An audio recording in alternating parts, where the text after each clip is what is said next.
masih bersama saya Devi Febriansa. Kesempatan kali ini saya akan membahas dan memberitahukan hasil dari yang saya ketahui tentang reporter dan investigasi. Nah, jika ingin tahu tentang reporter dan investigasi, tetap dan berada di video ini.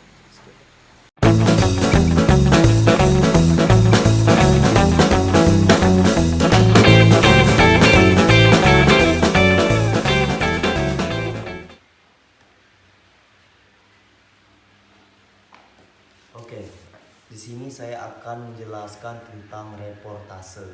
Nah, yang saya ketahui, sedikit pengetahuan saya tentang reportase adalah suatu kegiatan kejurnalistikan atau kewartawanan yang dimana kegiatan itu adalah pencarian data-data atau informasi yang valid. Nah, reporter atau reportase itu suatu kegiatan, dan reporter itu adalah orangnya. Nah, cara mereka untuk mengambil atau mencari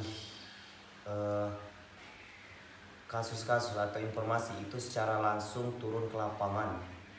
Beda dengan jurnalistik. Jurnalistik itu mengumpulkan informasi-informasi dan data-data, lalu mereka operasikan lagi, mereka edit menjadi sebuah berita berbentuk media cetak. Dan reporter itu mereka menggunakan sistem atau berkomunikasi secara langsung di lokasi kasus, misalnya kasus banjir. Nah, mereka langsung pergi ke lokasi banjir itu dan berwawancara dengan korban atau saksi-saksi mata yang ada di tempat lokasi banjir tersebut. Nah, yang dapat saya simpulkan lagi mengenai reportase, itu reportase terbagi menjadi dua, ini menurut saya. Nah, reportase yang pertama itu reporter lapangan, dan yang kedua itu reporter di dalam ruangan. Nah, reporter di luar ruangan itu adalah seorang kejurnalistikan atau kewartawanan yang saya bilang tadi.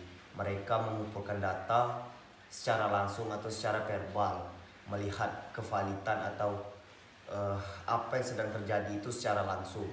Dan reporter reporter di dalam ruangan itu mereka hanya menyampaikan apa yang telah mereka dapat di seseorang jurnalis.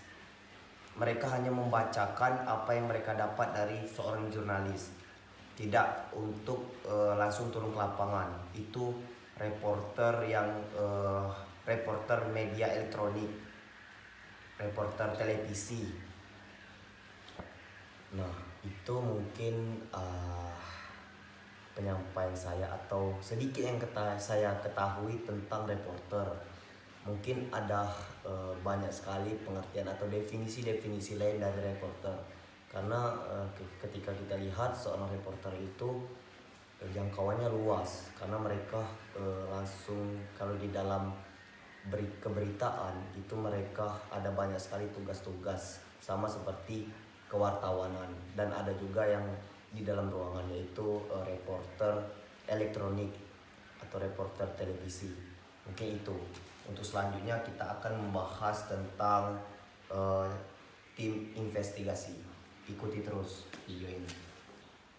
Nah, yang selanjutnya saya akan membahas tentang investigasi. Nah, yang dimana kalau di dalam secara umum investigasi itu adalah penyelidikan. Nah, sama seperti reporter tadi, investigasi juga turun ke lapangan karena mereka ingin melihat secara jelas apa yang terjadi. Nah, tim investigasi ini biasanya mereka akan mencocokkan informasi-informasi yang mereka dapatkan dari orang-orang berbagai macam atau bukan orang yang sama. Nah, mereka di situ akan mencocokkan apa yang mereka dapat untuk kevalitan kasus tersebut. Biasanya tim investigasi atau investigasi ini identiknya dengan kriminalisme. Mungkin yang sering kita dengar atau kita lihat, yang melakukan investigasi ini adalah anggota kepolisian. karena mereka ada tim tersendiri untuk menyelidiki kasus-kasus. Itulah bentuk dari investigasi. Padahal yang kita ketahui atau tidak kita ketahui, investigasi itu ada di samping kita atau keseharian kita masing-masing. Misalnya bisa kita temukan investigasi ini di dalam satu desa itu terjadi pencurian kambing. Nah, yang dimana yang bisa menyelidiki itu adalah warga-warga. Nah, itu adalah orang-orang itu telah ditunjuk oleh misalnya kepala desa itu untuk menyelidiki siapa yang mencuri kambing tersebut. Nah, cara mereka menyelidiki hal tersebut, mereka menggunakan berbagai cara seperti itu, berbagai cara untuk menangkap si pencuri ini. Nah, itulah yang dimaksud dengan tim investigasi atau investigasi, penyelidikan atau mencocokkan informasi-informasi untuk kevalitan data tersebut. Nah, mungkin itu yang dapat saya sampaikan tentang reportase dan investigasi, yang dimana kedua pembahasan tersebut saling berkaitan antara satu sama lain. Mungkin yang saya sampaikan tadi itu kurang jelas atau kurang dalam penjelasan saya mohon maaf karena saya masih tahap belajar di sini. Pada Allah saya mohon ampun. Wabillahi taufiq wal hidayah. Wassalamualaikum warahmatullahi wabarakatuh.